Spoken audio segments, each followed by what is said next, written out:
Hello from Cannes. On today's show, we're talking about India, which is the country of honour at this year's festival. Many Indian celebrities are on the French Riviera to fly the flag for their country.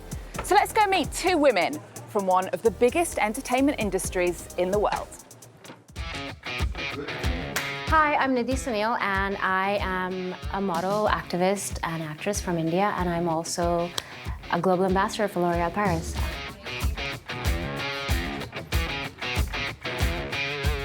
Hi, this is Pooja Hegde, and you're watching France 24. Pooja Hegde, hello. Yes, hello. Is this your first time in Cannes? It is. It's my debut at Cannes this year. It's been quite an insane experience because it's been so hectic, but it was just so much fun. What are your first impressions of it then? How would you describe it to someone back home? A whirlwind experience. The fashion is on point. It looks really glam and glamorous, but like it's pretty crazy backstage. Describe what it's like walking down that legendary red carpet. You know, it felt like a live performance. I was so nervous before getting on it. I had like, my heart was in my mouth. It was so like nerve-wracking, I would say. But the moment I just stepped on the carpet, I was like, I was at peace and I was really feeling the music. They play really loud music and I was just enjoying the moment. And I remember getting off the carpet and going like, was that all? Because it felt so short. And then somebody told me you were on for 15 minutes. And I'm like, really? It just felt like 2 minutes.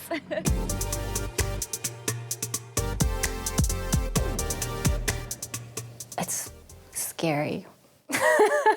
I mean, it's scary. Does anybody say anything else? It's nerve-wracking. It's like a heart attack for about 30 feet. I mean, really, I just have to put it in perspective. You know, my mom is really scary. I'm like, nothing can be scarier than my mother. So I can get through this, but it's nerve-wracking. There's like 500 photographers and it's blinding. And what if you trip over your dress? And what if you have a nip slip? And what if you don't have enough tape everywhere? Like, it's terrifying. Plus, you know, sometimes you run into people that are like absolute legends. Like last year, Helen Mirren was on the same carpet as me and I almost died. So climbing those stairs, especially at Cannes, There's a lot of stairs, aren't there? Oh my God, there's a lot of stairs. There's more stairs than there is carpet.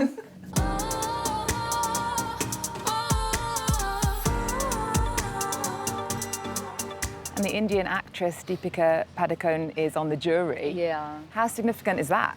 It's so amazing to see Indian women up there because growing up, I feel like, you know, you need to be represented in powerful women.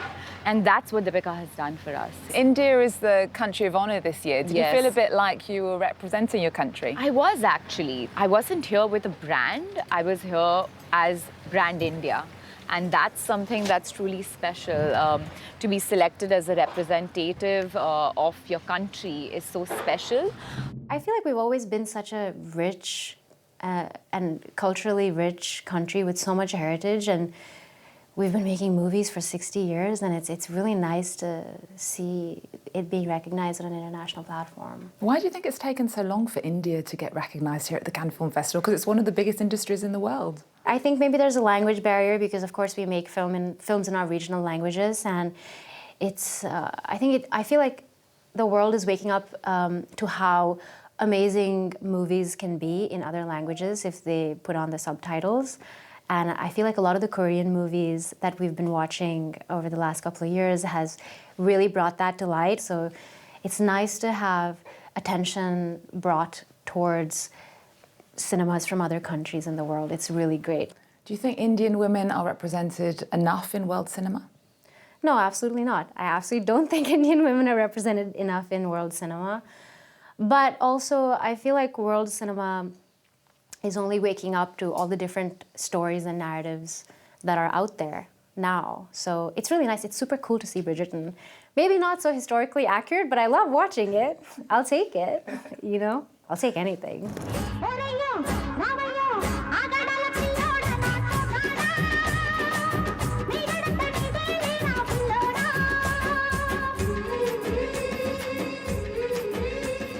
Since your first role in the superhero film Mugamudi in 2012, you've made 2 or 3 movies a year.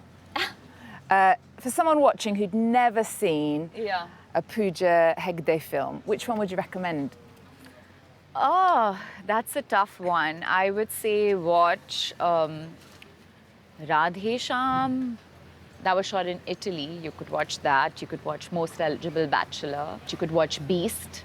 Beast was out last month. What can you tell us about that?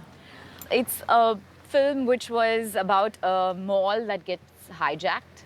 It's a full out-and-out action flick. And of course, you know, India being India, we have, like, we do musicals, right? Like no one else in the world. So it was a great musical festival.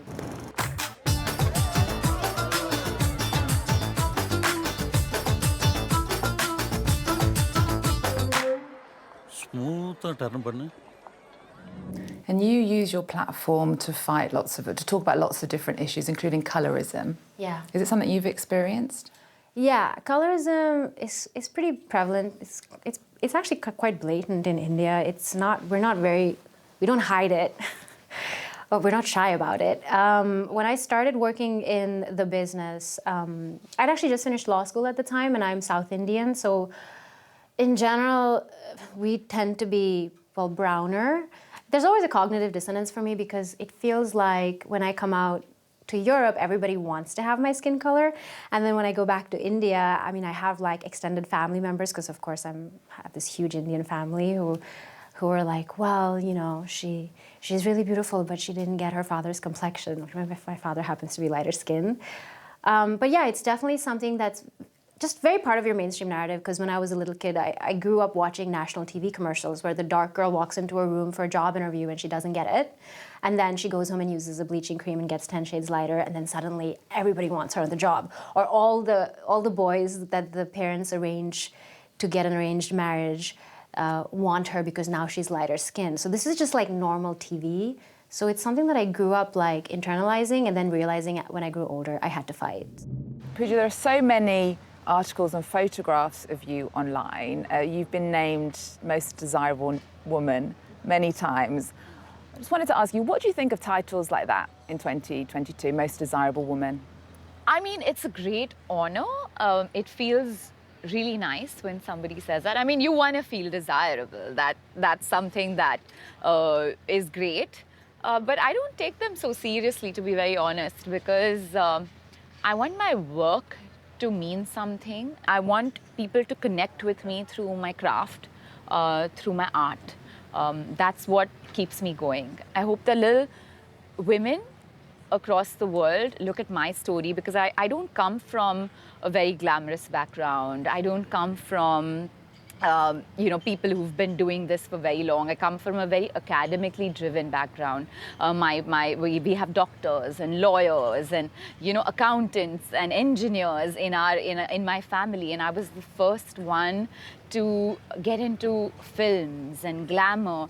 So sometimes I feel like I've come a long way, and I hope that little girls across the world can look at me and be like, oh, Pooja did it. I hope I can do it too. You're certainly a role model. You have got a huge following. Thank you. On social media. How important is that platform for actors today, do you think? I really look at social media as my tool to put out positivity. I genuinely think that there's sometimes too much negativity out there, because negativity sells in a lot of ways. So I make sure that I stay happy, positive, and I think it's a great way to connect with your fans. I have like almost 20 million on Instagram now. It's a lot. Yeah. So it's great because I love looking at my comments. I love looking at what my fans are saying about my films. I feel like film as a medium is just so powerful. When you watch a movie, it can really change your life. Like, it can be one of those moments that like really transition you into like a different perspective entirely. And I feel like as actors, you're basically playing this major role. You're bringing that to the viewer. And I feel like as a platform, because now they have so much access to you on social media, you could really magnify, and change world issues. I think it's huge. Enjoy the festival. Thank you so much. Thank you for having me. Good luck with everything. Thank you so much. Thank you so much.